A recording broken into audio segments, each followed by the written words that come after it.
Hey guys, Justice Curry. I have an interesting story, and plus I'll show you all the toys that I just bought. This is related to vintage G.I. Joes. So some people think vintage, your parents, the 60s ones, the 12-inch ones. My vintage is my childhood, and if you're watching, probably yours. The 80's, A-R-A-H, a real American hero, started in 1982, and those are the ones that I'm passionate about. Those are the ones I love collecting, buying, and selling. Well, being that I sell, and this is an interesting story, so bear with me.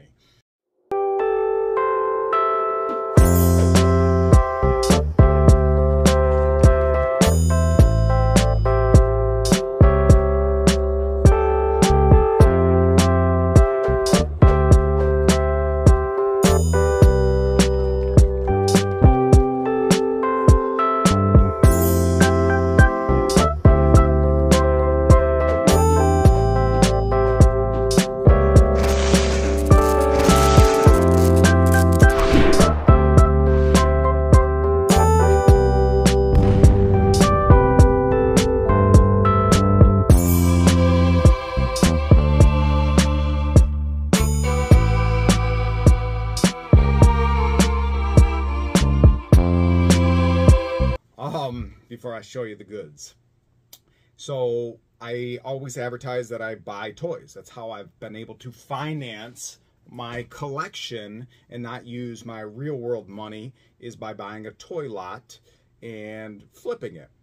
Well, right now is late October of 2022.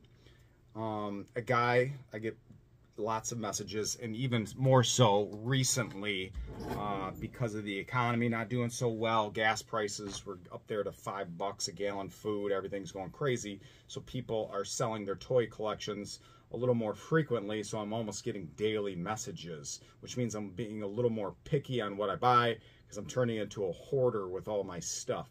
But it's a good problem to have. People reach out to me nonstop to buy stuff, to sell stuff. And now that I don't have my law enforcement job anymore, and I got time during the day when my kids are at school, that's what I can do. I can hustle toys. Plus, I love meeting people, talking to people. Enough said. Early September, actually it was on my birthday, September 11th of all things, I get a message from a guy, and I'm going to leave him, I'm not going to put his name in there to embarrass him or anything. He knows who he is. He's not even a collector. These were his childhood toys. But so chances are he's not going to watch this video. He reaches out to me with an obvious catfish or fake profile by the name, and that's why I'm in my toy room, because I'm going to be reading my computer monitor from the messages, and then reliving the story with you guys. He goes, "Are you still into buying toys?" He messages me on September 10th. I got a bunch of vehicles and figures. I live in Michigan, which I live in Michigan. He can send me pictures. And I said, yep, constantly buying, love to see him. What city do you live in? He tells me the city, which round trip is several hours. And I have to take those into consideration when people are like, hey, buy my collection. I got to drive 4 hours. My time is worth money. My gas is worth money. There's all these little tiny variables that come into how much I offer for a collection and how easy it is to sell. Because if you have a $20 item, but I can never sell it, I'm not giving you $10, even though I like to say I'm going to give you 50%. If it's a no-brainer, this is an $800 thing that's easy for me to sell, yeah, I'll give you $400. There's no problem with that. But I have taxes, I got pay fees, I got all these things that I got to worry about. Anyway, I said, yep, have a good day, blah, blah, blah. So he sends me early in the morning, middle of the night, 2 a.m., says, here's a couple photographs, what I have. Are you interested? And it is, maybe I can show you some of the photos. I'll insert them. Boop. So you're seeing like dirt, dusty, because sometimes stuff smells like smoke, which makes it impossible to sell. There's a lot of cleaning. Things are broken. I mean, shells, vehicle shells, vehicles that are incomplete or have a broken part, no one wants those. No one's going to spend $40 in shipping for me to ship a giant vehicle to them in California if it's broken. So I have to clearance those things out, and I have to be smart. It shows me a case with some figures in there, A lot of them are yellowed, broken. I don't see a lot of weapons. There's a bag full of broken figures. I don't know what's in this thing. So judging from the pictures, I give him an off. Well, first, let me say thanks for sending me these. I'd love to buy them. How much are you thinking? And he goes, I have an idea what they're worth. I'm not expecting much. I just want to move it, give a better home. Will be much appreciated. Blah, blah, blah. If you're interested, I'm not dragging a photograph. I said, I got a good rough understanding what's in there. I love G.I. Joe. And I want people to give me a number. I don't like playing the offer game, because a lot of times people will reach out to me and say, how much will you give me for this giant collection? They don't realize that me sitting down and pricing a collection takes hours and hours and hours. Early on in my buying, I would do that and then give them an offer. I would give them a breakdown of what I'm paying for, and they would just take that sheet and then go to the next reseller and try to get $100 more. I'm like, I'm giving you $2,500 and you're going to waste 4 hours of my time. I priced it all and go find another guy that's going to give you $100 more. So I learned over the years, don't be the one that spends all that time pricing it. Put a little bit of onus on the seller to come up with a rough understanding, because odds are they have a number already in their head. And if they say they don't, they're lying to you. Anyway, he says, I don't know what kind of number, if I have to look up each figure to find out what they're worth. And I tell people, I'm not looking, if you go, well, this figure's worth $100. I'm like, yeah, that's buy it now pricing. I'm looking at sold eBay listings that are bidding, not the buy it now prices. He says, I worked in used cars, so I know how this goes. Meaning he knows the dance, the negotiation dance. I was hoping you can give me a fair ballpark price. I don't want the sun to move, but I don't want to give these away as well. Basically, it's a car auction. I have no clue what I have, and you have a good eye for G.I. Joes, if that makes sense. So now, I wake up on my birthday, September 11th, early morning. The first message I get is him saying, here's some pictures. Like, oh, yeah, it's dusty. Things are broken. I don't know what's in there. He's not giving me a number. He's forcing me to give a number, which I freaking hate doing without sitting down and knowing exactly what's in there. So I have to ballpark. I said, right on, I understand. I also have to be careful just because the market's going down, and it has been. All the toy conventions, prices are going down. The COVID made it go up for a variety of reasons. Collecting in general, everything went up, almost doubled. So now the economy's going down, toy prices are going down. So I don't want to be stuck holding the bag when everyone liquidates their collection to me, and then the bottom really falls out and I'm losing money on all this stuff. I said I have to be careful. Market's going down recently, and I have to pay 22% taxes to the government at the end of the year. So I give them an offer, which I'm not going to tell you, because anytime I talk money with people, it makes people crazy. I learned very long ago from selling to a friend. I'll give you the story. I get off on tangents. I bought 3 lightsabers, nice FX lightsabers, at a garage sale. He wanted like $100 a piece. He said he wanted them gone. He goes, make me an offer. And I go, how about $100 for all 3? You know, I'm going to triple my money. And he's like, sold. Awesome. Good. Here you go.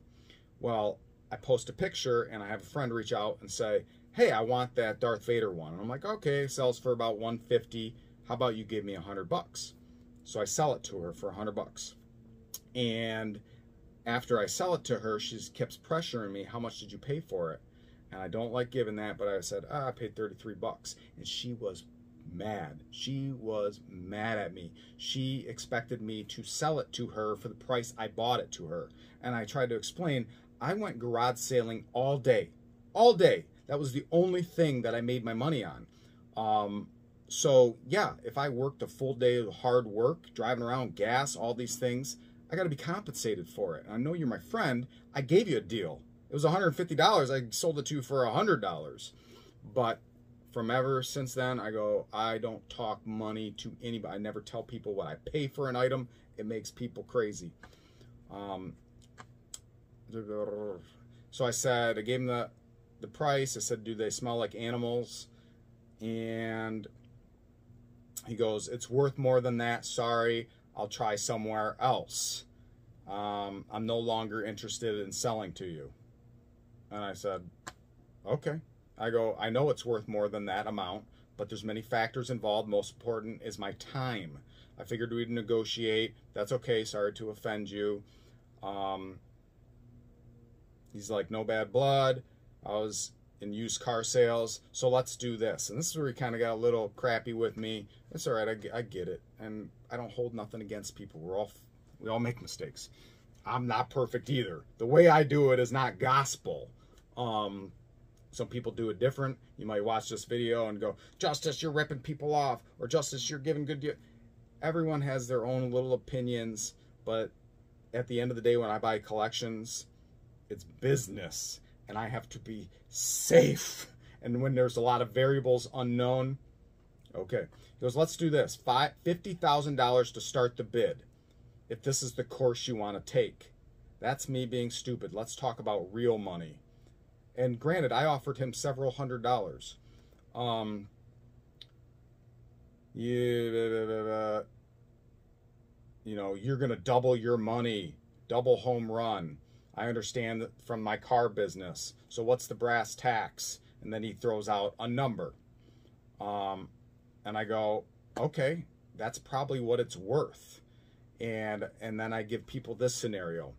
If something's worth, say, $1,000, eBay, and I have to sell it on eBay, eBay is going to take 15%. So now it's $850. And if I pay half, $500, now I'm only making $350. But with the IRS, PayPal, online things, they're going to send, eBay is going to send that all to the IRS at the end of the year, and the IRS is going to go, you need to give me 22% of that $1,000. Now, granted, I can write things off, and I know how to do that, but most people don't know how to do this. And I still have to pay taxes on, not all of it's a write-off. So if $200 is going to be in taxes, say you take that off the $850 that I just made, so now it's $650. So if I spent $500, essentially I'm only making $150. And for my time, weeks, cleaning, dusty, dirty things, broken things that I don't know is worth, it's not worth it. So I have to explain it to people constantly with numbers. I say hours, my time, cleaning, sorting is what's the valuable part. I go, I have to double, triple my money sometimes, depending on the items. And he's like, okay, I'll look elsewhere and sell it on eBay. And I said, it's all good, no worries. I go, in the last 2 months, I've had more people reach out to me to try to sell collections than I have in 10 years, which is, You saw that. Some of the stuff it's personal, I don't want to say. I say, have a wonderful weekend. He said, thank you for your time, blah, blah, blah. So the hours later, he messages me. So he's dwelling on this. And he's asking about eBay and 22% taxes, because now he's curious on what he's going to have to do. Why would you even mention eBay, he says. And I said, because if I sell there, that's a factor I have to think about on my end. I'm not just doubling my money magically. There's fees. And then he says, no worries. Well, I guess it's landfill material because it's worthless. Thanks for your advice. Passive aggressive. And I was ready. So I went, I'm going to block this guy. This guy is obviously mad at me. He's going to dwell on it, blah, blah, blah. Start posting screenshots and go, look at Justice Curry's trying to screw me over and offering X amount of dollars. Which I would be like, all right, with the pictures that, if someone showed you these pictures, every reseller would think the exact same thing. Or less. And I was ready to block him, but something inside me, and even if you're not a faith person, that's all right. I am. I believe in the Lord Jesus Christ. And he told me, don't block him. Don't block this guy. And I didn't. And I've blocked people for less, negative people bad-mouthing me, getting in internet arguments. I don't have time for that. I don't have time. Boop, block, move on with my life. So yesterday, more than a month goes by. And mind you, that was on my birthday. We had that conversation. It gave me a bad taste in my mouth, waking up to that and then having him say some things that I dialed down a little bit. It made my day suck. Even though it was my birthday, I was in a bad mood for the rest of it. I know I shouldn't have been. It's petty, it's money, it's toys, but I was. You know, he was attacking my credibility. I'm like, you mother screw. But I dwelled on it all day, ruined it, what have you. But things have a funny way of working themselves out. Yesterday was the 23rd of October. I get a message. I'm at Kane County Toy Show in Chicago with my wife. That's my favorite toy show of all. It's like my Christmas day. And he messages me, and he goes, we've discussed selling G.I. Joes. I can't put these items in a landfill. They're my childhood. If you want these figures and vehicles, they need to go to a new home. You don't even have to pay me. You can have the whole thing. I'm like, holy moly, that's awesome. And I said, I'll still give you the money. Sorry if I offended you last time. When are you available? And he said, I wasn't offended. Money is welcome, but not necessarily. He goes, I messed up on our first talk because I was being too greedy. And I'm sure he realized, because they were all filled in his vehicle, he realized they were too hard to sell.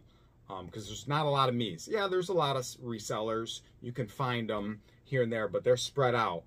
And what I tell people, I always say, all right, this is what I'm going to offer you. If you don't accept it, yeah, you might find someone that maybe pays you more, but and you might not, or they're going to offer you less. And this is a one-time deal. If I came to your house and we negotiate something and it doesn't work out, no worries. I'm not going to badmouth you on the internet. I'm just going to leave. But you call me up later, I'm like, we'll see. But he said, I can give you better photos. And so I messaged him last night. We made arrangements early this morning, and I made the long trek to his place. And I was super paranoid the whole time. I went, this freaking dude might be a psychopath. I don't know. I don't know if he's really crazy or something, or has mental issues. And I'm going to get there and he's going to jump me because he's mad at me, or have friends stick a gun in my face, or just send me to a vacant building and waste. Haha, I just made you, drive 4 hours. Haha. I don't know, but those are chances I take. And obviously, being former law enforcement, I got to have a healthy sense of paranoia. I'm not an ostrich, so I am normally carrying a firearm. And but he ended up being a cool guy. He apologized. I tried to give him money, and he said, no, I don't want your money. I insisted, and he finally took it. But there was a lot of things that I didn't see in the original photographs. And granted, I'll show you the stuff in a minute. That's going to make me be able to make some money on it. And that's what he said. He goes, I want you to make money. He goes, I was going to throw this stuff away, but I want it to go to good homes. I want my childhood collection to go to other people. And so I was real happy with that. I was real happy. He manned up to it, apologized. And I said, I forgive you, man. It's all good. It ain't no thing. And it ended up working out in the end. And so thank you, Lord. Thank you. The story is bizarre. At least I think it is. Maybe you guys think it's stupid. I don't care. All right. Up, cat. Hey, buddy. Like I said, I went to Kane County Toy Show. Came home late last night. Here's some of my haul. I'll do a separate video later on this.